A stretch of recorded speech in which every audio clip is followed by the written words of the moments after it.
The world of roguelikes is vast and varying, and it is my job to review it. Hello everyone, I am the Roguelike Reviewer, and today we will be reviewing Desktop Survivors 98, a Vampire Survivors-like game where you play as your cursor, attempting to delve through several dungeons with many 90s computer references. Every now and then I find a very oddball roguelike that catches my eye, and this was certainly an interesting find. It has a very unique take, and I think my 100% completion speaks for itself. But why did I feel the need to 100% it? Its unique gameplay? The fun weapons? All the flashy graphics? Well, let's find out.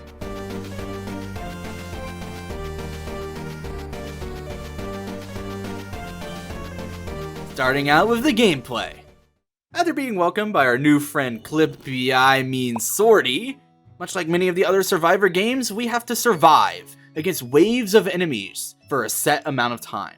However, this game does differ in a few ways. For one, you're not controlling a character. Rather, you control your own mouse and move it around to dodge and fight enemies. This alone would make it a very unique experience, as it allows for a more faster pace and precise movements than are typically allowed. Second, you are not restricted to one huge map. Rather, you delve through a dungeon, built with several rooms and floors to traverse. During your trek down, you will gain levels, and as well as obtain weapons and items to increase your power, with your only way of winning being reaching the bottom, where you will fight the area's main boss. Also, with several maps, there are plenty of unique enemies and bosses for you to challenge, with most maps typically having two bosses. One you will fight early on, and then the area's final boss. And trust me, you do want to fight the early bosses. Each boss will drop an item to increase the power of a weapon by infusing it. These tend to give a wide range of boosts, from health on kill, faster fire rate, more damage, etc, etc. But they can also have a downside as well, which tend to be pretty similar, such as slower firing speed, less max HP, less damage, etc, etc. The shop can offer these infusions too, as well as other weapons and items. So while it's not the only source of these powerful infusions, they allow you another way of accessing them, as well as a hefty sum of gold and XP. These alone would make the fight worth it, but the first time you win, the bosses will unlock their code and allow you to access their application on the main menu of the game, each helping you increase your power in unique ways. For instance, the Scarecrow allows you to bury your items, which will make them more common during your runs. Or the Mole, which lets you dig up small but permanent stat buffs. This is a very unique way to handle this. And much like everything else in this game, I love how they applied it. It does a fantastic job of having a very different way of doing things than other Survivor games. But yet it still works great. It works really well as one. This game is not afraid to use its unique style and its setting to the fullest. Which brings me to possibly my favorite aspect of this game. It takes being part of your actual desktop literally as far as possible. And I love that. Not only is practically everything in this game made to look like it came from Windows XP, from its characters to its items, the game legitimately runs over your desktop. By itself, that is already a pretty fun thing, but you can take it further, because you can have your browser or Discord open under the game. This lets you pull up literally anything behind it, such as a video from yours truly, a neat animal documentary, or that show you've been really meaning to watch. I was legitimately chilling in a Discord call watching Breaking Bad with my friends while grinding for some of the achievements in this game. While this can add some difficulty, as the moving background can be pretty disorientating at times, I do find you get used to it pretty quick. Like I said, this game is not afraid to go all out on its goofiness, and I love it for it. And if you aren't a huge fan of this, the game does have the option to use preset backgrounds as well. So if you wish to use those instead, you can. Small little tangent here, I'd also just adore Sortie as a character. I have always found Clippy to be this really interesting case, going from this hated feature to a beloved icon of the era, and having your guide be essentially just him but RPG themed is hilarious. Typically right now is when I would go over characters you play as, but there just isn't really much of anything to go over.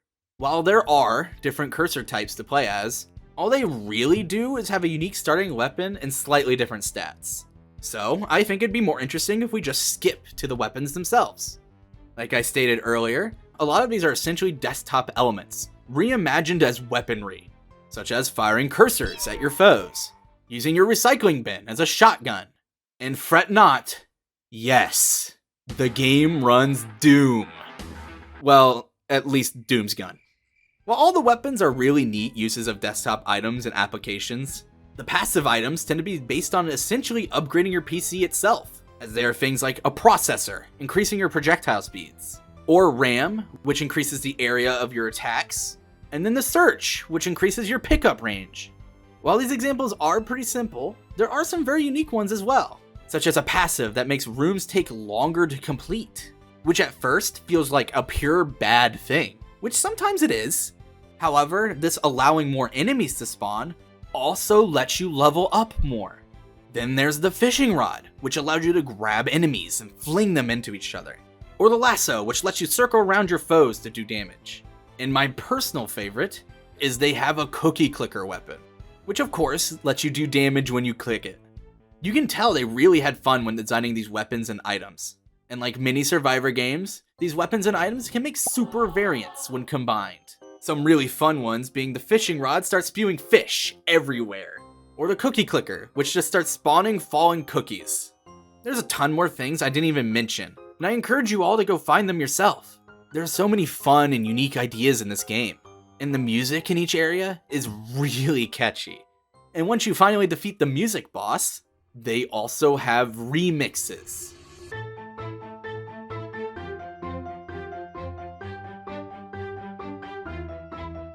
Here is normally the part where I would go over the lore, but there isn't really anything to go over. And I'm gonna be honest, in this case, I'm glad it doesn't. This game feels like it was designed with a simpler time and gaming in mind. Everything here is something you would find on an old desktop. Some default applications, assets, maybe a stray game or two, but nothing crazy. A weird mix of semi-3D assets, pixel art, and over-the-top text fonts. And your odd but charming assistant, Sorty, helping you all the way. While I myself am too young to have been around for the era this game is inspired by, I still did catch the tail end of it, and have even dug into this era as I find it really interesting. And this game captures that aesthetic perfectly, and as such provides a truly unique experience. If you were looking for a new take on the Survivor genre and have $5 lying around, I would absolutely recommend giving this game a chance. As such, I give this game an 8.5 out of 10. This game really helped remind me of why I love the roguelike genre, as I feel it has the most unique games out of any genre. Thanks for watching. If you enjoyed the video or have any recommendations, please let me know in the comments. And while you're down there, if you could like the video and subscribe, I would really appreciate it. And I'll see you fellow rogues in the next review. See ya.